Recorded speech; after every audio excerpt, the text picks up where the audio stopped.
Hi, today we're going to be talking about the revenue streams block of the business model canvas. As you know from before, the actual business model canvas is composed of 9 blocks. These 9 blocks allow us or help us in capturing an idea that was floating in the air, put it down onto paper, and add detail to it. So hopefully we will not skip any of the important parts of the business idea if we fill out these 9 blocks. Obviously, they're not all equally important depending on your business idea. Sometimes some may be more important than others. Up until now, we've been focusing on the right-hand side of the business model canvas. We started out with our customer segments. Who are they? What do they need? What are their problems? And then we talked about the value propositions. What is your product going to be doing for those customers? Which problems, which pains, which gains will it be addressing? Channels, where will you advertise? Where will you sell? Well, where will you service?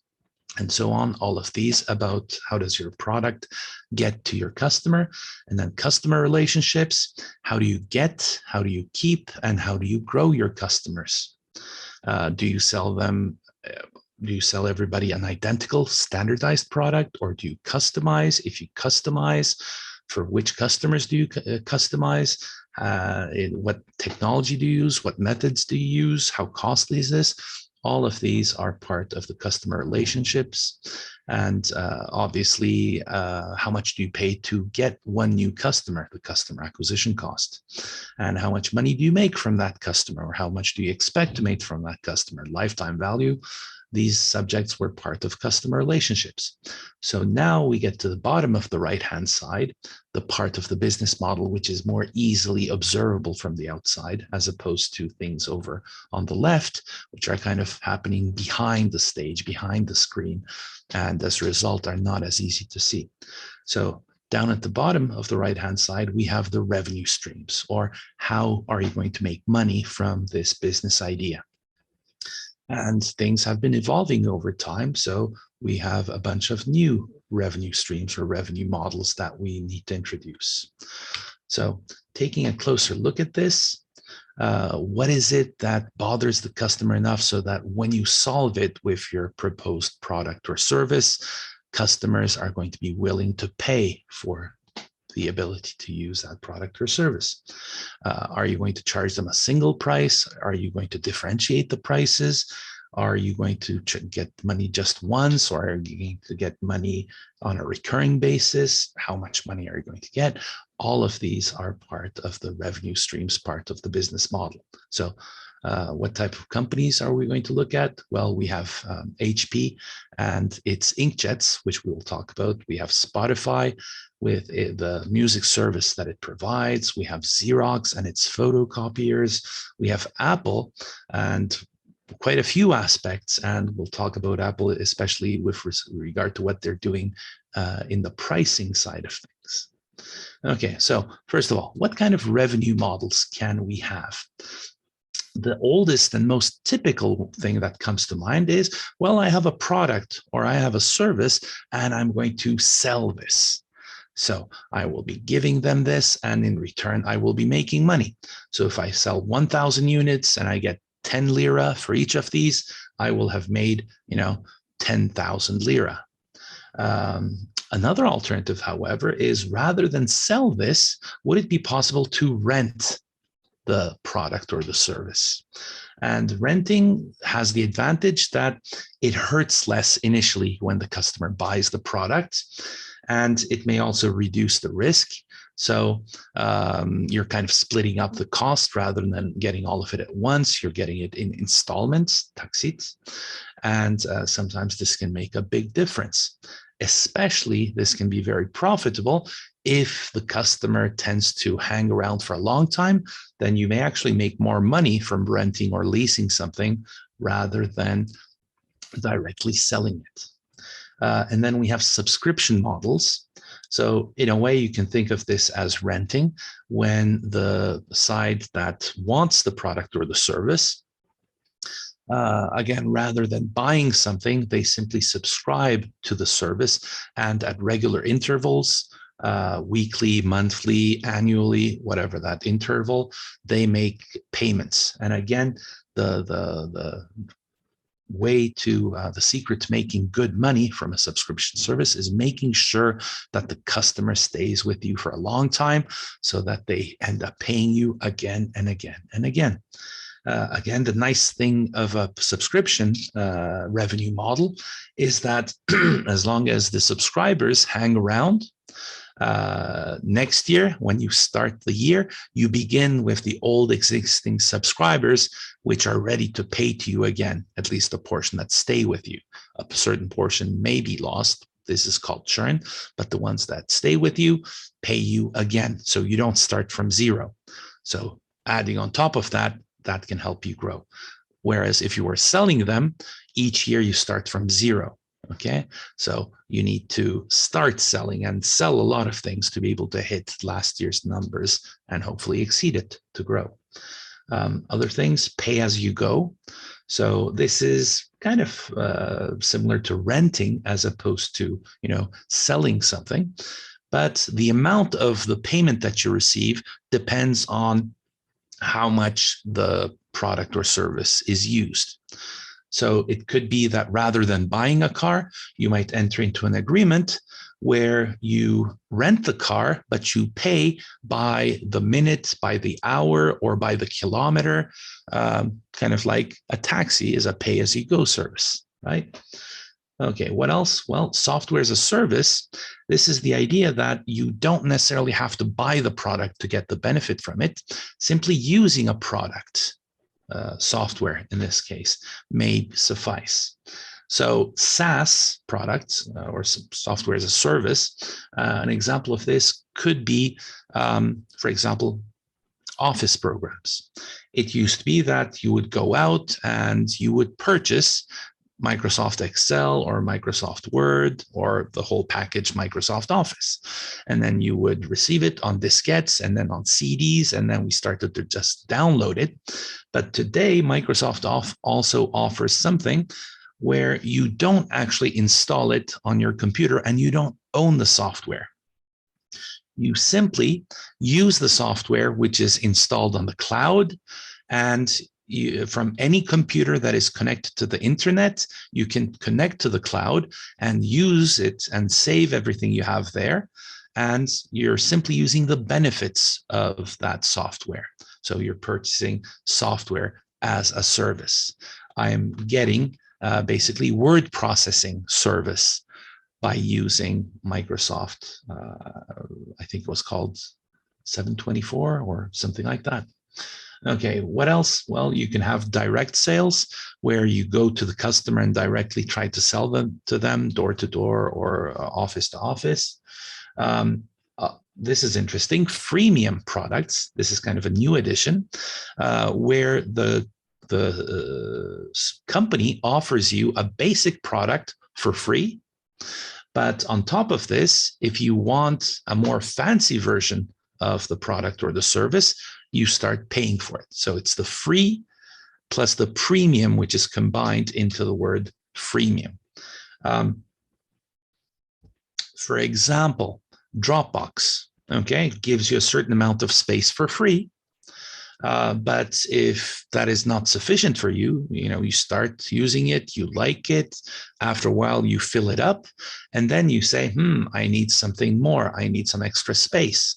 So in that case, you can switch to the premium version of Dropbox. By paying $100 a year, you can get up to 1 terabyte of space. So that is the premium version. And especially with digital products, software, the free version is very easy to offer because the marginal cost of offering the free version of a lot of these is very small, sometimes almost zero. So in that case, even if 95% of your customers are using the free version and 5% are using the premium version, this may still be a healthy, profitable model. Okay. So we need to think about these. There's an interesting book written about this freemium or free products in general by Chris Anderson. Okay, the book's name is Free. And you can find it online, and there's also free versions of that available as well. Take a look at it. Some of these free products, for example, a lot of the games that you may have on your smartphones are typically ad-supported. So you get to play the game for free, but in return for this free game, you may have to watch advertisements, once every 10 minutes, or after you lose a certain number of lives, or after you finish a certain number of levels. So then it says, okay, you have to watch this 30-second ad. So they don't make money from you directly through the payment, but they get money from the advertisers for getting you to watch those advertisements. So that is an ad-supported model. And if you think of it, this isn't really a new model. Magazines, television stations, radios, newspapers are all actually ad-supported models. The actual money they get from selling a magazine is actually a very small percentage of their total revenue. Much more of their revenue typically comes from the advertisements.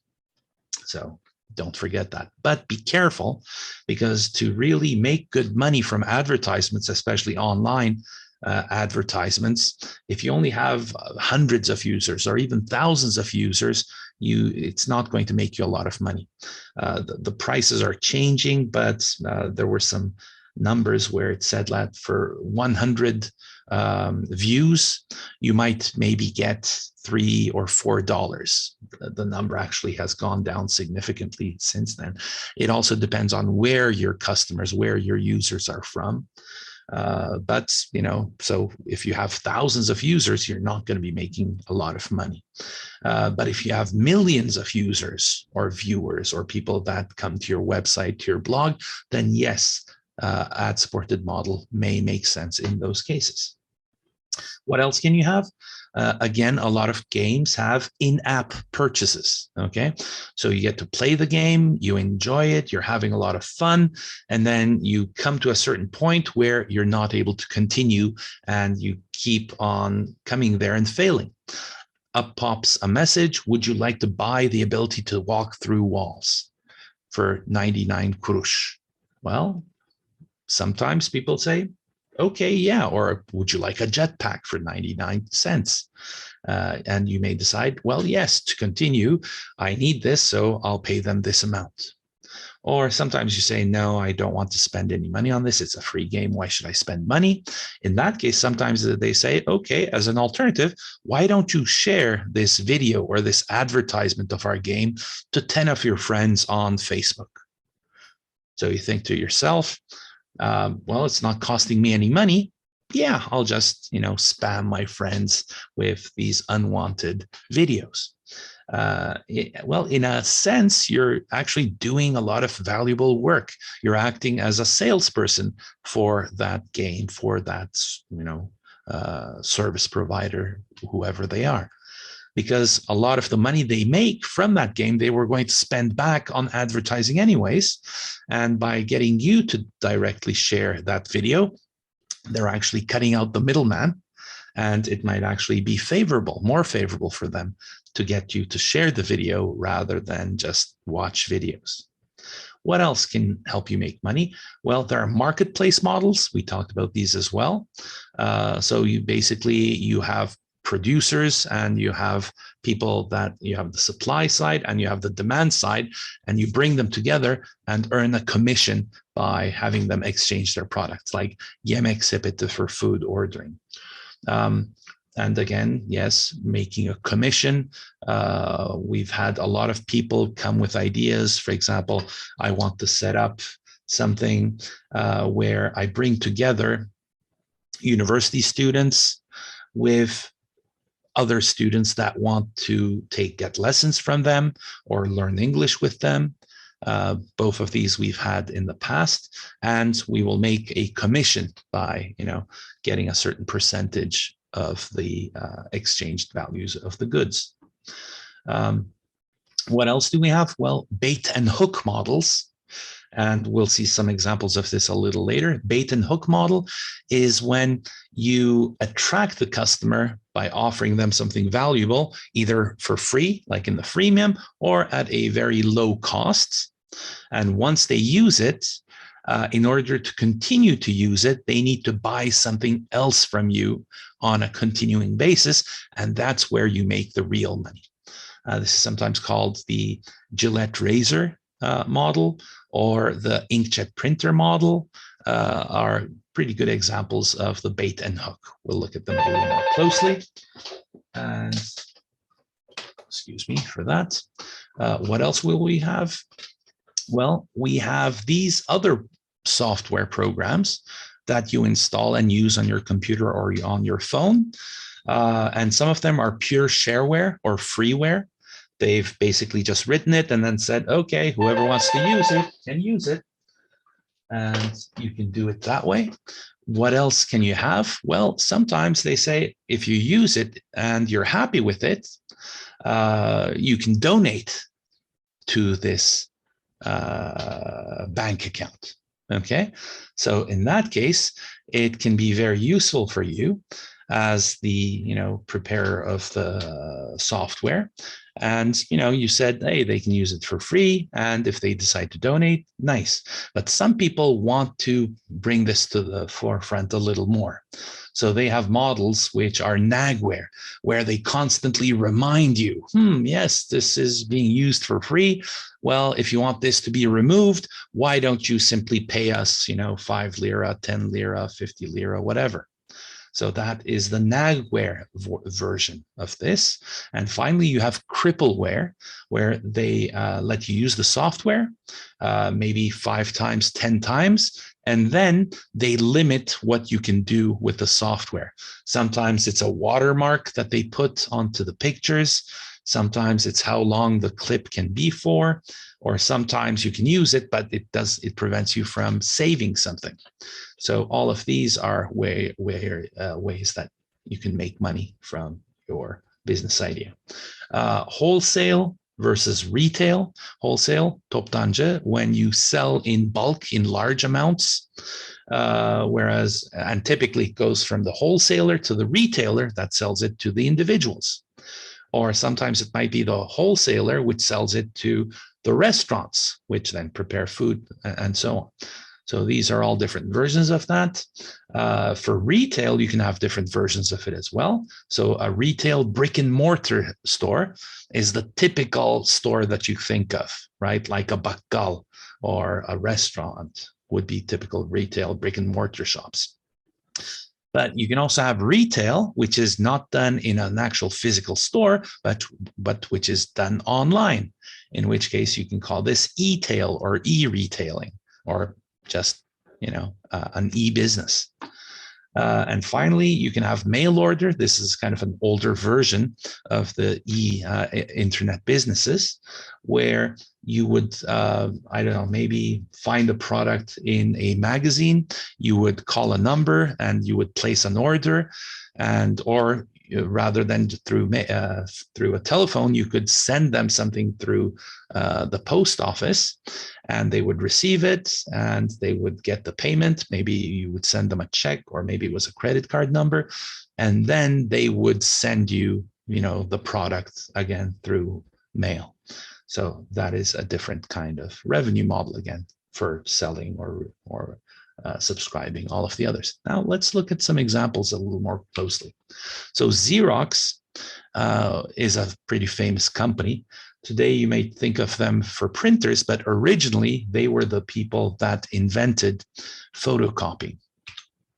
And in 1938, Chester Carlson invented the photocopy machine. The process obtained its patent, and this actually is the first thing that was copied in 1938 in Astoria. Okay, and this is the patent application that was granted, and it took about 20 years for them to actually come up with a sellable version of the photocopy machine. So in 1959, the 914 was finalized, and then they went out and tried to sell this beautiful machine to big companies because it was expensive. Other ways of making copies, simpler versions, not as good copies, would cost about $300. But this machine cost, $2,000 to $3,000, so about 10 times as much as those simple machines. But they made a lot of good copies quite quickly. So they said, well, good companies may want to use our product. So they tried to sell this to some government agencies, to some large companies, to their headquarters. And when they went to sell, they were thinking, oh, our technology is great, our product is super. So yeah, people will want to buy this easily. They found out that no, the customers weren't lining up to buy their products. Why? It was risky to buy this because people didn't want to spend $2,000, $3,000 on something which they didn't even know whether they were going to use. If we know we're going to need a copy, we'll use carbon paper. Or if we need a copy made of something, we can give it to our secretaries that will make copies of it, and so on. So do we really need this? Do I really want to spend $2,000, $3,000 on something I might not even need? It could cost the manager his or her job. So they weren't buying. That was a problem. So this technological innovation, beautiful innovation that Xerox had been able to make was about to fail because the customers did not want to be the ones to first purchase this because it was risky. So the next innovation that made this a success was an innovation in the revenue model.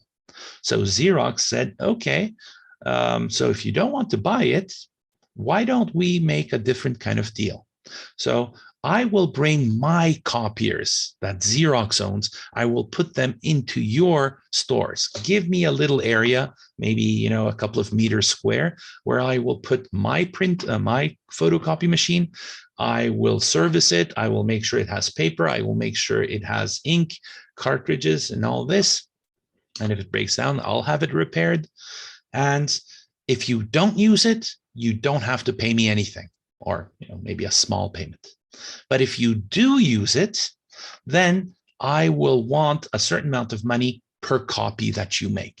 The actual agreement was, you paid something and you got a certain amount of copies for free, but above a certain number, I think 2,000 copies per month. If you made more than that, you would pay 4 cents per page. So the nice thing about this was it removed the risk of having to buy something expensive, which is then not used. But once the machines were in place, my God, were there a lot of uses for them. So the customers started making copies of everything that they could think of, and a bunch of things they couldn't originally even think of. So this actually ended up making Xerox significantly more money than the original model when they were going to sell this. So technological innovation, which was about to fail, but it was an innovation in the revenue model, which brought the success. Okay, so next, this is from today's website where I went in and I said, give me a list of the top apps. I think this is for iOS. And so the free ones, the paid ones, and the top grossing ones. And notice that all of these also are free. So if you take a look at these, okay, and these are the paid versions, most of them games.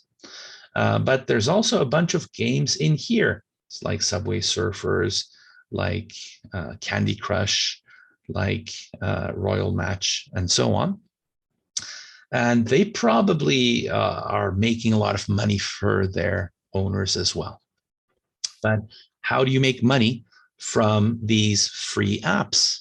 Okay, well, it might get you noticed, or you might be doing it just, to be nice. Okay, I've written the program, I'm sending it out there. If you want to use it, use it. But a lot of time, what happens is even the free programs are making money from something else. For example, YouTube is a free program, but once you start using it, they keep track of your information. What did you like? What did you not like? What did you search for? And now they have a premium version of it as well, where you can pay money and as a result, don't have to watch the advertisement that they start putting on. So it's free. It's a free program, which is ad supported, but you can pay or switch to the premium version, and in return, you don't have to watch the advertisements.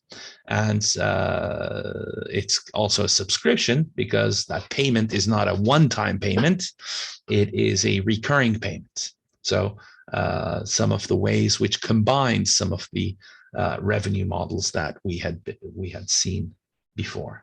Okay, and you also have kind of these versions, Angry Birds. So here is the premium version. There's also free versions of Angry Birds, right? I've only up until today used the free versions of Angry Birds.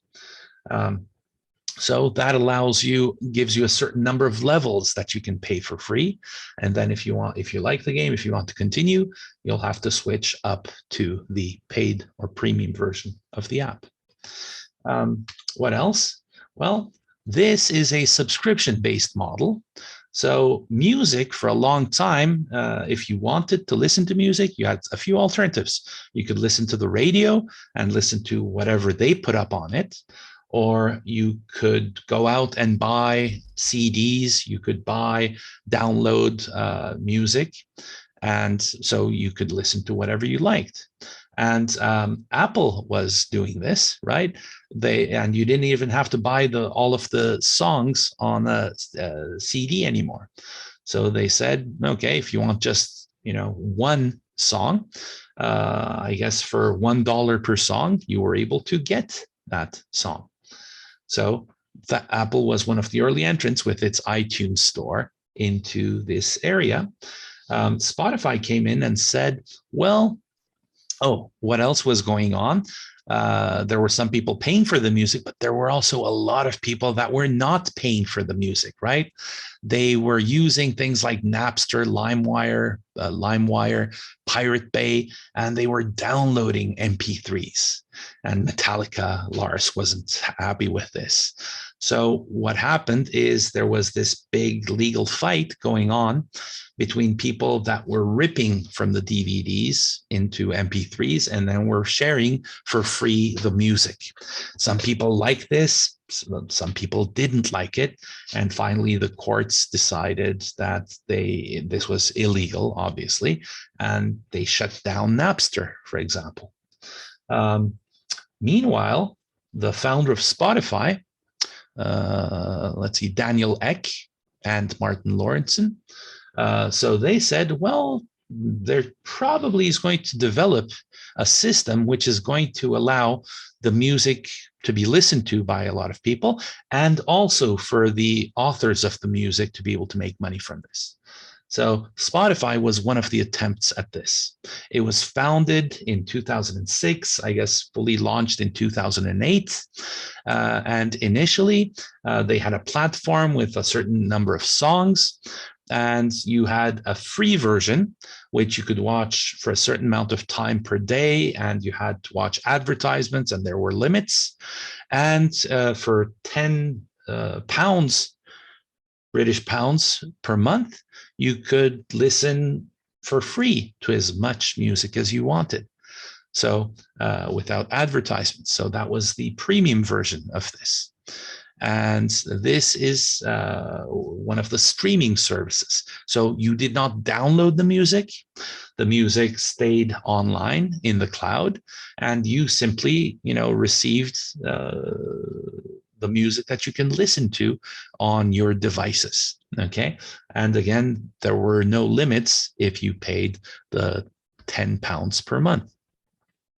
But initially, all of a sudden, when they launched initially in Europe, Before that, they had launched, I guess, on a smaller scale in the Scandinavian countries.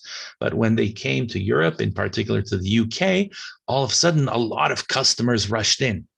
And they needed to limit the number of customers for a while they get things up to speed, their servers and the money that they were paying to the music owners, license owners, and so on. So for a while, they had the system in place where it was only on an invitation basis. If you got an invitation from somebody that was already on Spotify and they only got a limited number of invitations per period, then you could be invited onto the system because they didn't want to let everybody in because it would bring down their servers and their software. So that was the initial period. And after a while, they went all out. They did have competitors. Apple iTunes, as I said before, would allow you to buy music and download it. Later in 2015, Apple Music came up with a monthly subscription service in 2015. So they were a direct competitor, but still Spotify had the lead and continues to lead. So a few years ago, they had operations in, more than 60 countries. They had more than 150 million active users and a library of 35 million plus songs. And I'm sure the numbers have grown since then. When they went public, they had an IPO, and they were at the time in 2018, I think, they had a valuation exceeding 23 billion. Okay, so yes, it did become quite a successful business. People are able to listen to the music they want, be introduced to new songs as well, and also help make money for the owners of the licenses for the artists as well. So that kind of a solution. Netflix is another subscription-based service, but rather than songs, it was for movies. So it's in the entertainment business. At one time, you could watch, movies on TV. Then you could go to the movies, watch them in a cinema. And then people wanted to be able to watch them in their own homes. So they had DVDs. Before that, they had beta and VHS cassettes. And you needed a place to rent these things, right? So Blockbuster was the global leader of this, where you could go in and rent the movies that you wanted, but they had a limited selection. You could find the most recent movies pretty easily and some of the older ones. And you had a certain amount of time that you could hold the movies, and then you had to bring it back. If it stayed with you too long, you had to pay fines, extra costs. So it was working, but it wasn't great. So Netflix decided it wanted to resolve this. And initially, it was using mail to mail to you the DVDs that you wanted, and then you would mail them back. And you could have up to, 4 movies with you at any time. And what was it? Yeah, $6 per movie and no late fees. You simply return them. Then, okay, the monthly subscription was $16, $15.95, and you could watch up to, you could have 4 DVDs at any given time. If you sent some of them back, you could get new movies. And then after a while, as the internet and bandwidth began to increase, then they began to allow you to download movies or watch them online. So that was when things really took off. And today, Netflix is a global leader, even though it's had some trouble in the recent past. But it's a subscription-based model now, and with no late fees. Okay, as long as you can get the customer to stay with you for longer and longer, and they make payments every month, it can be a very profitable agreement for them. So yes, Netflix had 193 million subscribers, spending 125 million hours a day enjoying its content. Wow, it's big numbers up there. Okay, what else do we have? Well, remember we said the bait and hook model, and initially the example given is Gillette. right? Before the 1900s, if you wanted to shave, this is what you would use. Then King Gillette came up with an idea that would allow people a safer and easier way to shave. And he came up with the safety razor that would use special little razors that you would put into this machine, which would prevent it from cutting you, so less dangerous than this. And after using it a certain number of times, when the blade gets dull, the blade could be cheaply replaced and you could start shaving again.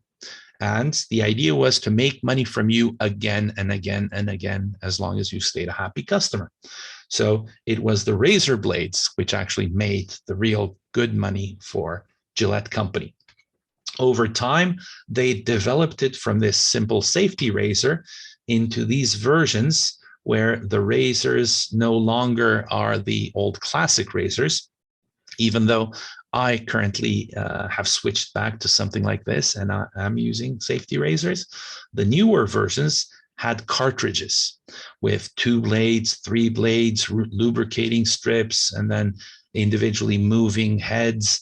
And the most recent one, I haven't tried it, but I've read that there's even one which has come out in 2019, which heats the blade to the optimal temperature to give you a nicer shave. So basically, they sell you the handle, a nice heavy handle, but to be able to use it, there's a locking mechanism which only allows Gillette blades to use, cartridges to use that handle. So the handle you can buy relatively cheaply. Probably they're losing money on that and comes with 1 or 2 blades. But then after you use it a certain amount of time and the blade starts getting dull, you need to go and buy new blades, and the blades can be pretty expensive. And as long as they can keep you buying from them again and again and again, they can make a lot of money from you as an individual because you don't stop shaving. You're a 90-year-old man would still be shaving. And now they also have versions of these for women as well. So they've also reached out to a different audience. So this is the bait and hook. They bait you in with the device with the handle, and then to use that nice handle, you have to keep on buying cartridges from them. That's where they make money from you for a long time. HP was one of the first companies to come out with the printers. Interestingly, the laser printer came before the inkjet, but the inkjet printers are my example that I'm using here. They were quite cheap. You could buy them pretty cheaply, and they would even print out pretty good as long as you didn't try to get them wet or highlight them. That was a problem. But the problem was, after printing a certain number of pages, you ran out of ink and you had to replace the ink cartridges. Initially, all of these were in one cartridge, so any color finishing meant that you had to replace all of them. Later on, you were able to replace them one by one. There were some machines that to print black, they would combine all of these. That was also very stupid. So then they had the CMYK colors. Later on, they added the black cartridge as well. But the problem was that these were very expensive. So typically, if you could buy the machine quite cheaply, they were probably selling it at loss, but replacing the cartridges cost as much or more than the printer itself. So this is where they were making money. They would bait you with a cheap version, but after printing 100 pages, you ran out of ink, so you had to go out and buy these cartridges that would cost more than the actual printer, and which meant that they would make money from you each time you went back for it to buy a different color and more ink. Then pricing. How do you determine the price that you want to be selling for? Well, here I have an example from Apple, which is interesting in its revenue model for a few reasons. One of them is that Apple is able to sell its product at a price much higher than comparable Android phones. And if you've ever watched a breakdown of, looking at the products and the prices and the costs of these, an Android phone and a similar iPhone, the cost of producing them is probably very close. Not much difference there. But at the same time, the selling price of an Android phone and a iPhone typically is quite different. Sometimes, 50% or more higher than a comparable Android phone. So what is it that allows Apple to, sell with so much more profit? Well, it's kind of the brand or the image. You're willing to pay for that iPhone because the user interface or all of the things that you have on it, you don't want to switch for whatever reasons, you pay extra. And Apple has another very nice trick in that you can buy kind of the basic version, but anybody that has money wants a phone with more memory, with a better camera and so on, with a bigger screen. So what do? In addition to the version with just 64 gigabytes of memory, if you pay $200 extra, you can upgrade from 64 to 128, another 200, 256, 512. So does the extra memory actually cost $200 extra? No, it probably costs maybe $10 to $20 more in actual cost. But Apple charges $100, $200 extra for the upper version. Why? Because they can. And they know that everybody actually wants the higher memory, but not everybody has the money. So if you don't have a lot of money and you still want to buy an Apple, you can go for the, cheap version. But the moment you think you have enough money, you upgrade to the other one. So they get a lot of extra value out of you, extra profit out of you as a potential customer. And that's not the end of it. What else do they do? Well, not only do they sell the phones at a significantly higher price, capturing a good chunk of the consumer surplus also with the increasing prices for more memory, which you can't replace on your own, right? In addition to this, they also continue to make money from you as you use the phone. Whereas on Android, you're able to download the apps for free. On the Apple iPhone, to download apps and games, a lot of these are paid apps. And what Apple does is for each dollar that you spend on the Apple Store, they get 30% of the revenue. So if you spend $1, they get 30 cents from that dollar. And only then does 70 cents go to the actual writer of the software, and they have all of their other costs. So they probably are making less profit on that app that they've sold than Apple does. So Apple sells its phones, it sells a lot of them, it sells them at a premium, and it continues to make money from its users as they buy more things for their phones.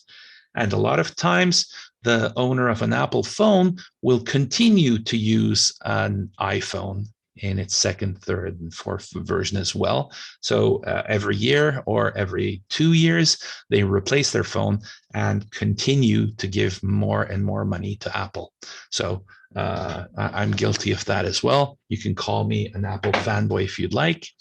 But yes, I'm stuck in there, at least for now. Okay, what else?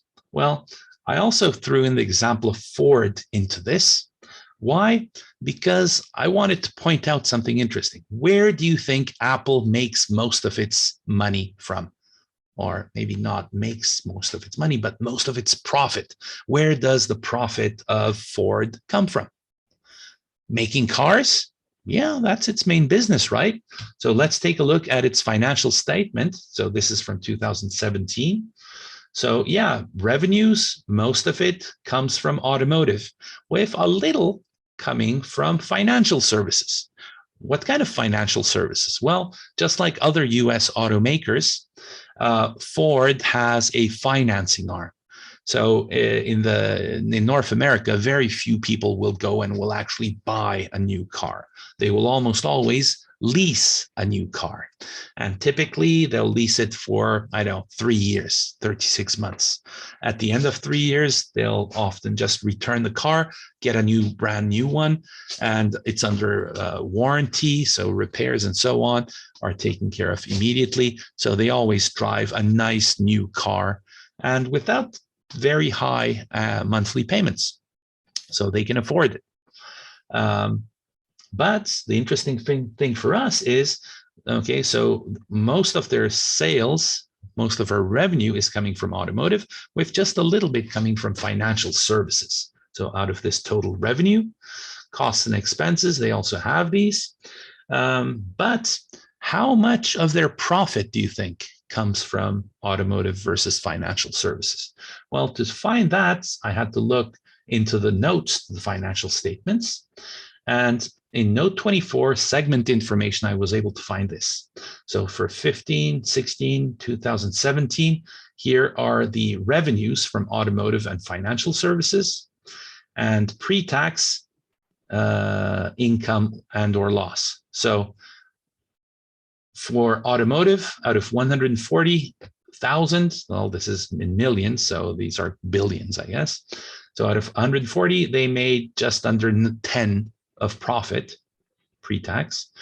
Out of about 9,000, they made 2,000 profit in 2015. In 2016, out of, again, about the same sales, they made about the same profit. And from this revenue, this much income. Similarly, this much profit, this much sales, this much profit. So again, in profit numbers, a lot of the profit, so the profit margin, at least, of the financial services is much higher. But especially if you look at the cash flows coming from these, look at this, operating cash flows. This much coming from automotive, well, about half as much coming from financial services. So in cash flow generation, financial services are very good. And this is kind of the least year. Look at here. In 2016, they actually had more cash flow coming in from financial services than they did from automotive sales. And similarly, in 2017, they had more than twice as much cash flow coming in from financial services than operating cash flows. Why do I draw attention to this? Be careful. Even companies that you're certain that you know very well, they may actually be making part of their money, part of their cash flows in ways that you did not immediately imagine. So looking at these numbers, let me ask you this. What business is Ford in? Is it in the business? Is it in the automotive industry, or is it in the lending industry? Is it like a financial services company, like a bank? Well, looking at its profits and its cash flows, it seems as if it's more similar to a lending institution than to a pure automotive industry organization. Okay, then again, some last numbers. If you're thinking of having some type of advertising based model, here are the different kind of advertising revenues that you can get. You can get money in return for showing display ads, or you can get money if you conduct searches, like for Google. In that case, you may put the results among the search results and get money from that. You may have text advertisements, or there's a lot of evidence which shows that video advertisements are much more effective. So if you're going to pay to have your advertisements put out in front of people, it probably makes much more sense to develop video versions of those advertisements. They seem to be more effective. Or maybe online on radio, you might have audio ads. You might have promoted content, which comes up again in the search results. Recruitment advertisements. Yes. So not only are they advertising to sell you things, but sometimes, especially right now, there's a lot, unemployment is quite low in some places around the world, not everywhere. But a lot of companies are advertising to find people to work. Okay. So recruitment ads. Sometimes rather than pay just to have people see things, they may pay you for each lead that you generate. Okay.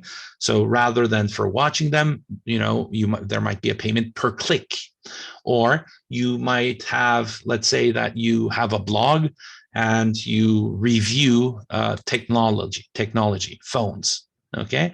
And at the end of the video, you say, hey, if you'd like to buy this, here's a discount coupon. You can use this code to get a 5% discount. And on top of that, when you use that coupon, it proves to them that I'm the one who sent you that sale, that lead. So I probably also get paid a certain portion of the money that you spend on that site. So yes, affiliate fees. So for example, if you go onto YouTube, Adil Oran should have a couple of lists of books. And if you go through those and then buy the books on my list, I might be able to make some money as an affiliate. Haven't yet. And then ad retargeting. This is interesting. It's the advertisements that follow you around. If you go on to Enombier or Amazon or something else and you search for something, or especially if you put it into your checkout, into your shopping bag, but you don't buy it, you become a very attractive target for that advertiser, for that product. Why? Well, you searched for it, you almost bought it, you put it into your shopping bag. So that means that you are much more likely to buy that than just some random person off the street. So retargeting is quite common under these conditions. And then a new up and coming thing is if you allow the stores or the search engines or whatever to track you, when you go somewhere, they can send you location-based offers. So you go shopping into a shopping center, and as you're walking by the food court, McDonald's advertisement or KFC advertisement pops up saying, hey, would you like to buy our product? And it might be just the right time to reach you. So these are some different ways that you can make money from advertising. But again, be careful. The advertising revenues might not be as high as you initially were hoping. Hope you enjoyed that. I hope it gave you some ideas. I look forward to listening to what you're going to do about your business idea and how it's going to make money.